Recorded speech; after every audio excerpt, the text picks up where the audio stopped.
So I wanted to give the group an update on some of the work we've been doing with trying to look at file formats and data models,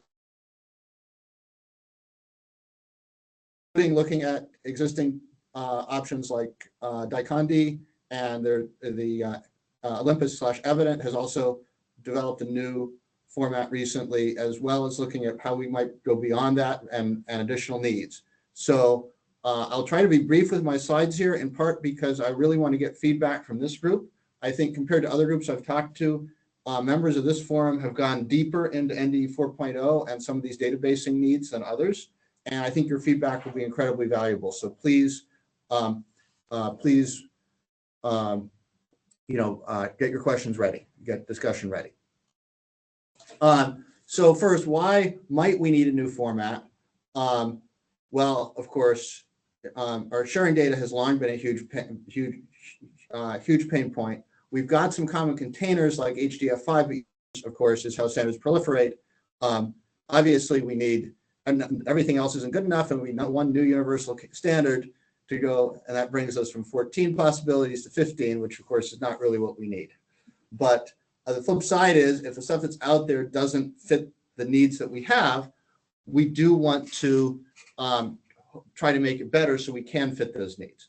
And in particular, some of the special challenges are in supporting databasing that's going to be needed for NDE 4.0 digital twin AI, especially with respect to acquiring data, storing it in physical context, meaning against CAD models, et cetera. One of the motivations recently has been the new EU data law. And small organizations have been having a challenge with DICONDE because it's too complicated. You need too much of an expert to really get deep into it. And maybe better tools will change that, but let's also look at the things that are needed. I'm trying to take a holistic view. I've been working on this since about 2021, and in 2023, we started working with EPRI, and I sort of handed off leadership to Terrell Massey at EPRI because I wanted to focus more relational and administrative and really, and so we basically put this working group together to try to develop a suitable specification. And the objectives are to look at what's out there, look at what's needed, identify technical gaps, and based on feedback, put things together. And we've got participants from industry, government, vendors, and academia. So we're trying to really bring everybody together to cover what's needed. And of course, we're looking at what's out there as well. One of those things that was out there was based on some work that I did back in 2022, 2023. But we've also got EPRI has something called their ECUF. Paul Wilcox, University of Bristol, did their MFMC for full matrix capture format. There's DICONDE. There's the Evident format. So there's a lot of stuff out there, and we've been trying to go through and understand what's really needed and what's important. For advanced NDE, NDE 4.0, some of the key needs are being able to really fit well into a database environment, being able to connect CAD geometry, providing adequate metadata to support advanced analysis algorithms, and also the openness and freedom to be able to work with vendors, academics, industry, and government. So in the broader working group, we've been splitting into subgroups, focusing on data structures, information, transducer information, trajectory information.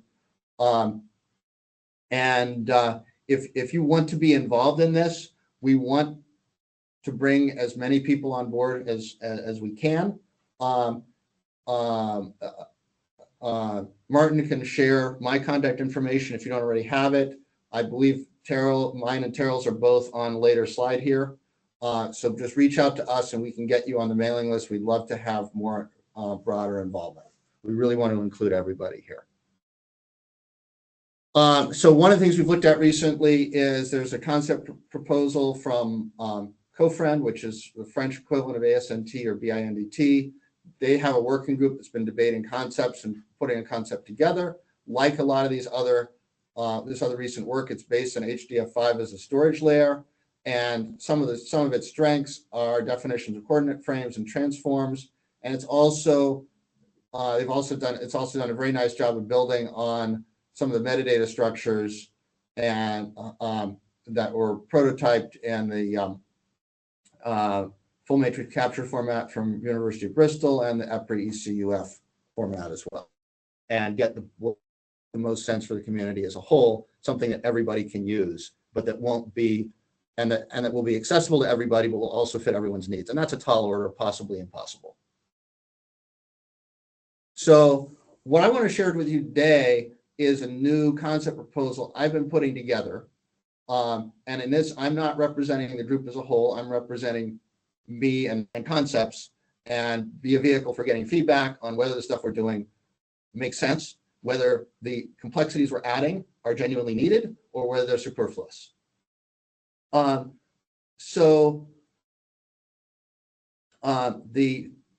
sort of the baseline I'm starting with is trying to provide a self-documenting and consistent structure, building on HDF5 and also JSON. So the reason for using two tools was actually motivated by how the evident format was laid out. And HDF5 has a really great Python interface, but its C interface is really, really painful to program. JSON helps with that, and it gives us access to a breadth of tools, such for defining schemas and such that simply don't exist in the HDF5 domain. So the goal is to have, one goal is to define a clear conceptual data model. That is something that's been fairly missing in a lot of proposals, not because the authors didn't think about it, because they never wrote it down. So we're trying to make sure that we write down what that conceptual data model is. It's organized, this structure, so that it's built for databasing, including being able to store things like, including what we're calling an ancillary store for things such as specimens, transducers, and CAD models, where you may be referencing the same thing many times in the database. You don't necessarily want to have to store so many copies of that same thing. And I'll explain a little bit more in a few slides how that works. And the other thing that we're bringing to the table as a proposal here is embedding version control in the file format. And that's, I think, probably one of the things that I'm most interested in getting feedback from this group about. So goal for today, getting feedback on this concept, especially databasing and version control. So what we're looking at is called, is sort of a graph notation called UML from the computer science people. But what I want to focus on here is this idea of, you have a database, within the database you have studies, within the study you have scans, and scans have arrays. Idea that we're proposing in this format. And to be clear, this is largely derived from DICOM or DICOND, with the distinction that we're focusing on data arrays as a generalization of the image, which is what originally arises from the DICOM heritage. And the reason for this structure is so that it is clear what you're putting in your database. And what you're putting in your database is this thing called the study. And the study is a study of a single specimen or a small group of specimens performed within a reasonably short time frame as a single operation. So that's really the idea of what goes into the database. And then that study may have multiple scans. Each one represents a measurement of the organization that I think is needed once you start thinking about putting stuff into a database, and critically important once you start thinking about putting stuff into a database. We're also defining an array concept that provides standard metadata, so you don't need to know what kind of array it is. Would it be some kind of UT scan, exactly how many dimensions, eddy current, thermal imaging, whatever it might be, you can look at it from the array perspective without necessarily having to know what modality it came from. So we've got sort of a generalized layer there. and that's designed to keep the amount of code we need, and then the way we look at these things relatively common. So version control. One of the lessons that has come up in some of my research has been that when you record data, mistakes happen. You get things wrong. You type the specimen name wrong. You type the material property wrong. Also, processing algorithms change. And we need to be able to acknowledge the fact that our data, while we in principle want to keep the original raw data without ever changing it,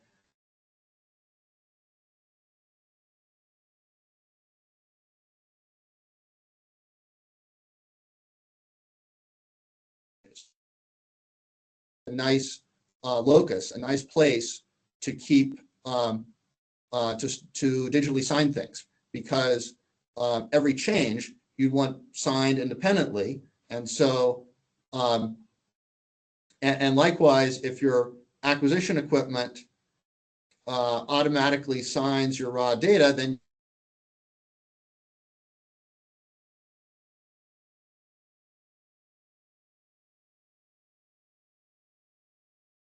and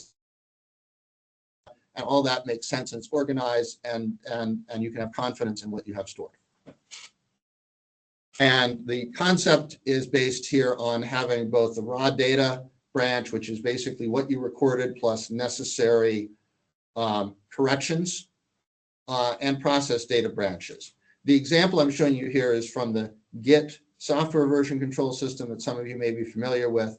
And our goal in integrating this is to minimize the added complexity. It does add some, but we want especially tools that don't need to do stuff with advanced version control to have only a minimal impact on complexity for those tools.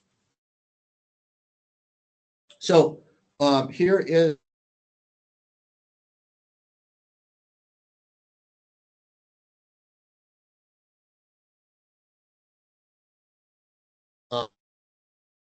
explore yourself. You can take the QR code, and let me see, how can we paste this into the chat box? Oops. There we go, chat box. I'll let you know if it appears. I'm just trying to work out a good way of doing it.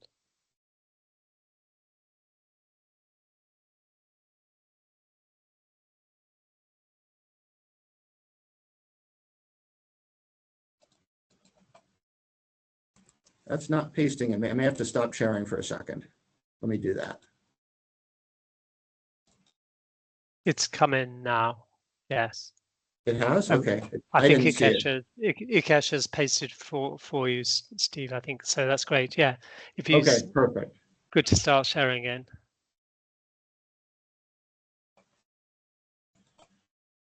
Okay, you're seeing this again?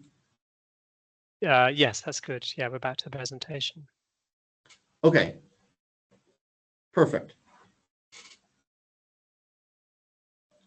So again, feel free to play around with this. This goes right into a viewer, just like you're seeing here.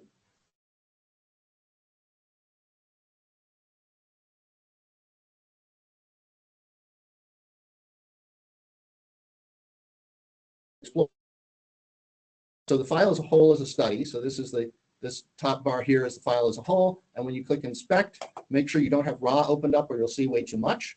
Then that will show you the various attributes. For example, the classes indicator indicating that this is a study. This is the file as a whole represents one study, and a bunch of these. We're also anticipating that you might have an HDF version that would have an entire database that would be slightly differently structured, but the guts would be essentially the same. And if we go to the next slide here, within the study, there is a scan GR1 that represents a UT scan. By the way, the data here is, I literally implemented this as a conversion from one of evidence examples of their format. So to credit them on that data source. So again, this is a scan GR1. This is what it was called in the source file. And this, of course, is a scan. It's also a UT scan. So it's all these classes simultaneously. It's like a class hierarchy kind of thing. And going on to the next slide, within it, there's an array wrapper that represents the data. So this is an HDF5 group, but it's called an array. And within this array wrapper, there is then the array data itself. Now, if you want this to display, you got to click up here to display instead of inspect, and you got to show which axes you want to plot. So I clicked D2 here and D0 there, and that gave me this nice little image. So with a completely generic viewer here, we can get at least a view of these A scans that are stored in the file. So we've got the array data itself. There's also metadata, and currently I have this represented as a JSON structure. But again, I mean, this is intended as a concept. We could also use like an HDF5 structure for this. That both would be possible.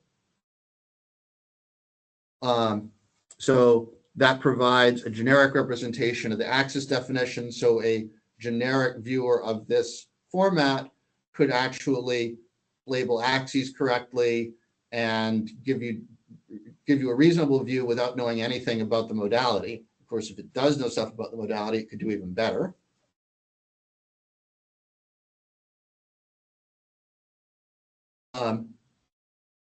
Within the scan here, there's information on things like specimens, and the specimen here is identified by its content. It's identified by a hash of its content, and of course we've got the hash identifier there and the hash value, and this essentially uniquely identifies it so that the actual information can be stored in the ancillary database.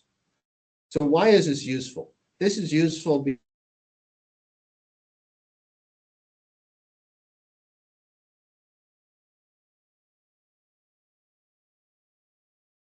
having referenced, but it's also important for things that might be bigger where storage would be an issue. Things like CAD models that could get and be megabytes, even gigabytes in size in extreme cases, where you don't want to store multiple copies. And thus, by putting this in an ancillary database, once you put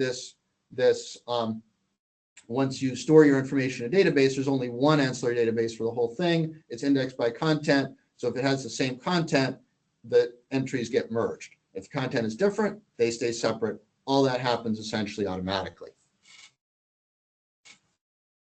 And then version control, more on this in a few minutes, but the point is to be able to provide updates to process data and additional branches as well if you need them. So I wanted to discuss here a use case example for version control, because I think this is something that our community hasn't really worked with a whole lot. Some of us in software have worked with it a bit more, but it's some different concepts, and I really want your feedback as to whether you think this is important.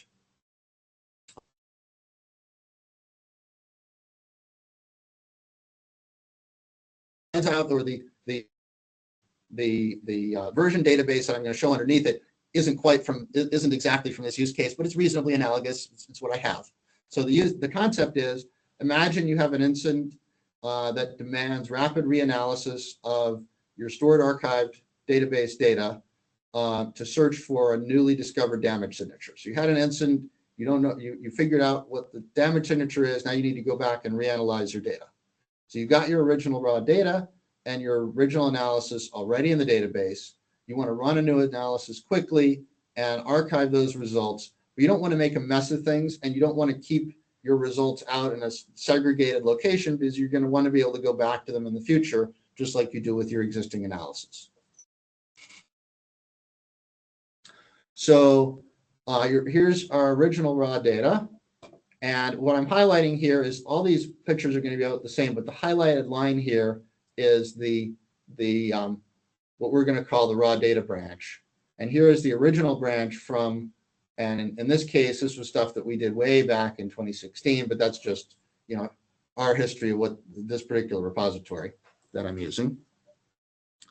And then way back in that era, we went and we processed it. And so we have that, that's sort of the conceptually what's already in the database. Now then we have our incident. We may or may not need to add in maybe some processing parameters to the raw data or something, but if we do need to, we can do that, right? That would be this branch here. And if we don't need to do that, we don't need to make a change. So we can if we have to. Ideally, we don't have to. Then we take that updated raw data and we process that, and that is then our newly reprocessed output. And the idea of version control is that our data file or our entity that we store in the database can keep track of the existence of all of this history on its own, and it can show us when we want it. It can show us the old history if we want to go back and look at that. It can show us our latest process output if that's what we want. So it's all there when needed.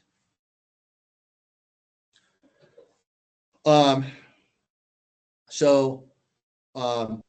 is this useful? It's useful because it allows us to handle these branches with different processing, for example. And the alternative in multiple sets of database tables with these different raw and processed outputs, which is great, except that to properly create the tables, you sort of need to know what you're doing in advance, and often we're not that good at doing that. The other thing is you sort of need to be a database administrator, and you need to go and create these tables before you start using them. That's a lot of overhead, and that may only happen if you have, if you have like an enterprise level crisis, I can see that happening, but for the more minor week-to-week things, that might be a tall order to get the database rebuilt all the time with different kinds of tables. So that would be another reason why embedding might be advantageous. Obviously, if you embed and you make a mess of it, it's still going to be a mess. There's no magic cure-all to that. So to summarize, and I think I left a good amount of time here for questions.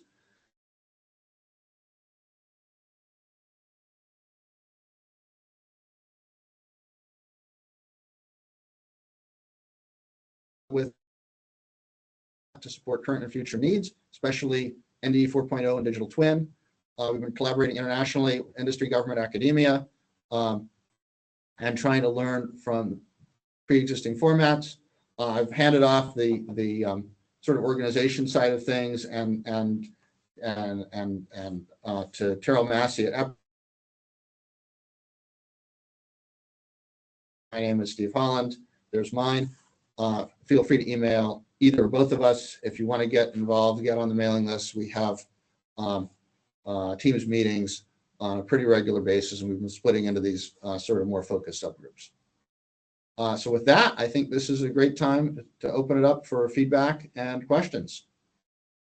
Great. Thank you very much, Steve. That's a very interesting update on the HDF5 format. Ikesh, I wonder whether you'd like to open up with the first question, and other people feel free to put your hand up or to put a question in the chat. Yeah, thank you, Martin, and thank you, Steve, for an interesting overview. I have copied the QR code, so maybe we'll access the tool and play around, and then send you the email if any question or clarification on that. But maybe a general question here.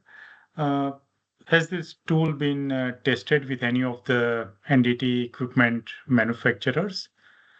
And on broader sense, has it been discussed with the different forums? Like I know API is also looking into this area, BINDT, European Federation of NDE, even the different institute you mentioned about the French one. I'm aware that the Australian one, the Japanese one, all the different NDE branches, country specific, they're also looking into this area. So any connection established with these different forums, Steve, on this application that you developed?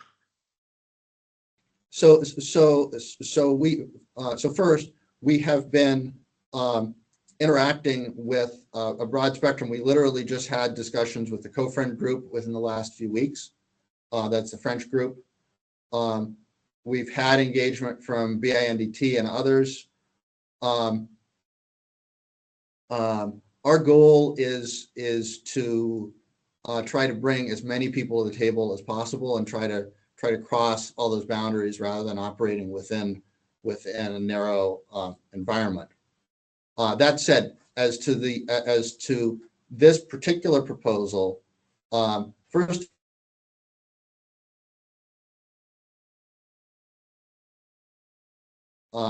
new example with the version control is more a concept than something that is not really fully documented yet even. It's more a concept to get feedback, and it's concept related to sort of the low-level structure as opposed to exactly what metadata you put in for specific modalities. And it is very new. I mean, this is basically the second organization where I've presented it, with the first one being to some folks at NASA. Our group hasn't even really discussed it properly yet. So this is very new, and I want to be clear that this last bit I've been talking about is our sort of Iowa State concept, and our goal is to merge this as some of the ideas from CoFriend, ideas from other organizations, ideas from ECUF and DICONDE, and basically try to get all the best ideas. So don't think of this as a coherent proposal yet. We're hoping to get there, but I wouldn't call it that yet. Okay, thanks, Steve. Now back to you, Great. Martin. Great, thanks, Hitesh. We've opened up the chat, so if you want to ask a question verbally, then anyone in the audience can do that. So just put your hand up. I've got a question here from Trish Conder within HOIS. Can these formats contain process data such as C-scan, CSVs, and corrosion maps? Might be different iterations from one set of raw data. Yes, and that's the big idea, essentially, of the version control. So imagining that you had your raw data here, you can then have multiple process branches with different names and different types. We've been experimenting with version control for 5+ years now, not embedded in the format but external. And that is, in fact, one of the cases that's been very important, is being able to process with different versions and not get these different processed outputs confused with each other.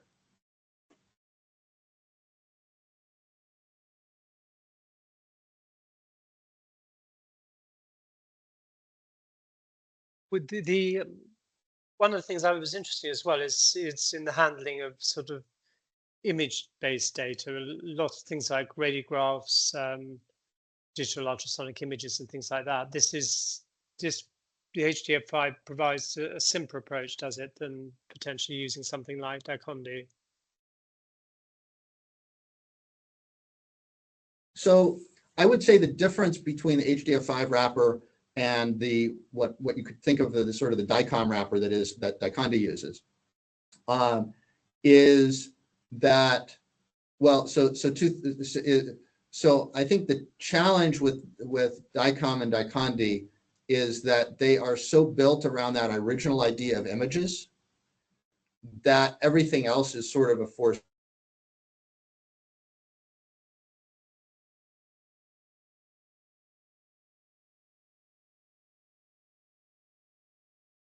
And we just lost you for a moment, Steve.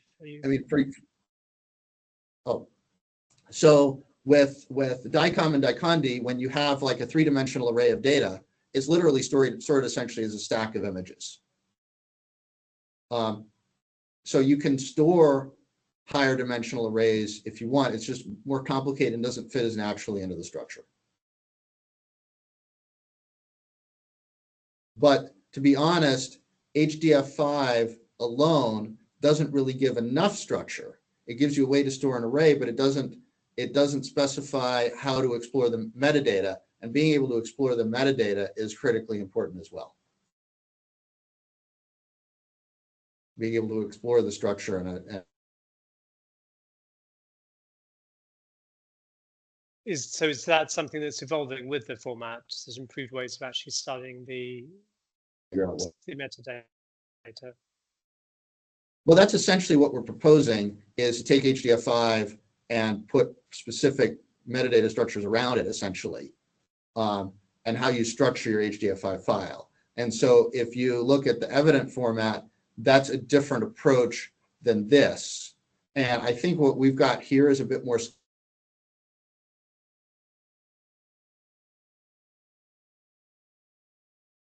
Yes, I recall in the previous much work more focused during the.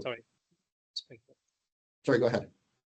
Yeah, in the previous presentation we gave, I think we had a presentation from Evidence as well on their NDE 4.0 format.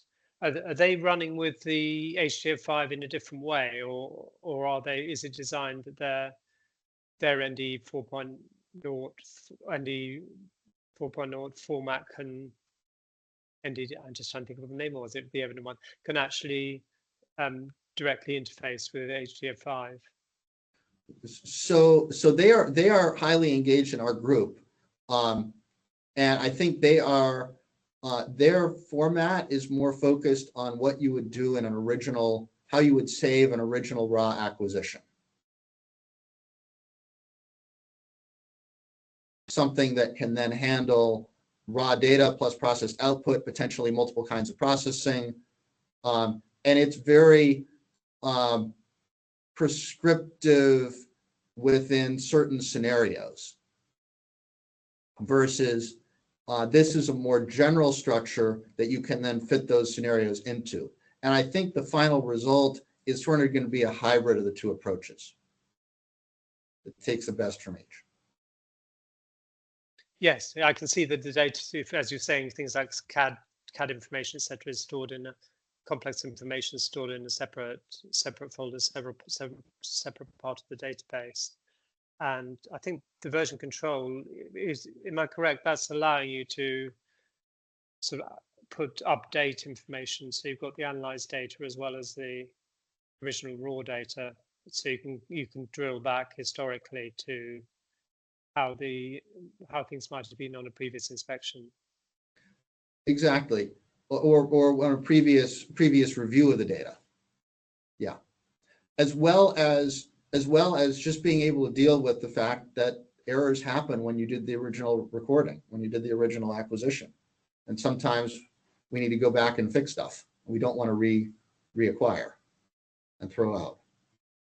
And I guess it might have been done differently to a different procedure in a slightly different way. So the information that's recorded could be different. So you see a logic here. Exactly. Trish, have you got some other comments relating to HDF5?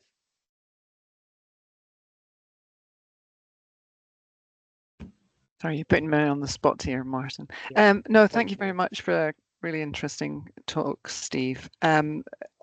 We're just looking at sort of recapping the space that you're working in at the moment. So I think sort of coming back to my previous comment, that there's a bit of a gap when it comes to storing, well, let's say, processed data, the C scans or different B scans images with the original data, so you understand how the experts viewed it at the time. So you're actually capturing that analysis and commentary at the time as well.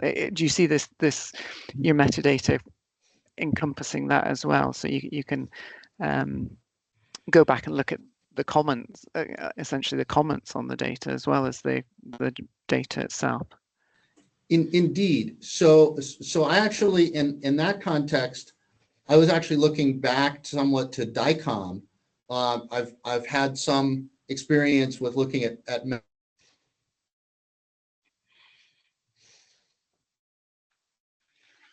whereas this structure here, and in DICOM you'd have your study being your basic unit, and then within that you'll have scans, And then when the radiologist goes and looks at it, they may take screenshots or data pointers into the scans that the equipment did, but what they will do will be stored as a scan of its own, and it'll have.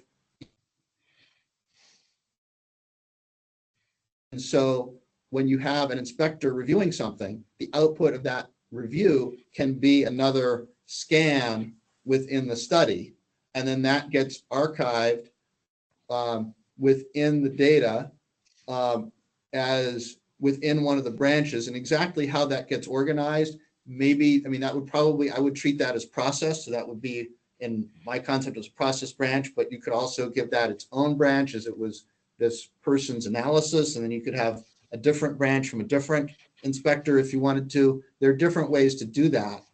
But yeah, the idea is to be able to encompass all that as needed for a particular organization. Great. I've noted, Steve, there's a question from Bram Coulier. You put your hand up. Would you like to ask the question, Bram? Yeah, yeah, very, very interesting initiative. Just very practical. What is the timeline? What is by when would you need participants to confirm, and when do you think you to have a first version? Well, I mean, I admit we were hoping to get one out this summer. That's looking a little optimistic at this point. But basically, essentially, the sooner engagement, the better. I think what we need to do now is we're getting to the point where we have multiple concepts. So this one that I presented, there's the co-friend concept, and obviously there's a lot. There's the evident. There's all these, and so we're getting to the point where we need to start taking those and essentially pulling things together into sort of a coherent piece. And we're not quite there yet, but I think we're getting moderately close to being able to do that. So I would hope to have something ideally by the end of the year. Could be a little longer than that. The other thing to keep in mind is that most of us are basically doing this as a side, fun side project. It's not fun, not really part of our main job. So that's the nature of community efforts like this. And the idea afterwards is that this becomes open source, that everybody can just adopt it. Exactly.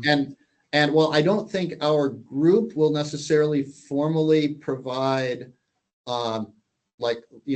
libraries. I think some of our members probably will. For example, the ANDE here stands for Advanced NDE. This was a previous concept that we developed at Iowa State.